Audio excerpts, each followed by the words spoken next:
Putovale su do Ljiga nekoliko sati. Ovde su došle sa velikim očekivanjima i željom da što više nauče o poslu koji bi mogao da im obezbedi ekonomsku nezavisnost. Neko znanje koje nama treba za prvi korak da bi mogli da radimo da se bavimo tim poslom ako može.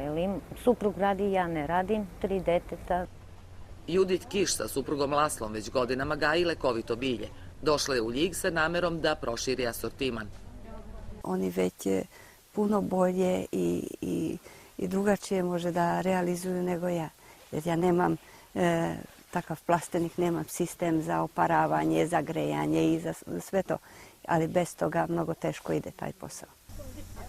Od vrtnog centra Bio San u Ljigu, čiji se rasadnik prostire na 6 hektara, žena iz niških sela dobit će sadnice, ali i stručne savete o uzgajanju bilja i pomoć pri izlasku na tržište. Da prvo vidimo šta ko od njih koji uslov ima i šta prilagoditi od naše proizvodnje, što možemo da damo njima, što bi oni mogli praktično da gaje, da podignu svoj taj neki budžet. Na primjeru Srpske magaze, koja okuplja proizvođače iz cele Srbije, gošće iz Niša mogle su da nauče kako da plasiraju proizvode. Prednost se daje malim gazdinstvima. Ta domaćinstva predstavljaju multifunkcionalna preduzeća, odnosno mogu da generišu veliki broj novih radnih mesta ako se bude ulagalo u njih. Ideja projekta je i snabdevanje Niša ukrasnim biljkama i sa sopstvenog područja, a ne samo iz drugih delova Srbije.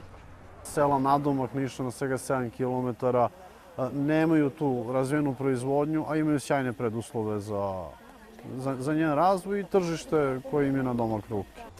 Žene iz okoline Niša posetile su i regionalni centar za razvoj sela MOBA, a ceo projekat ima finansijsku podršku Švajcarske agencije za razvoj i saradnju.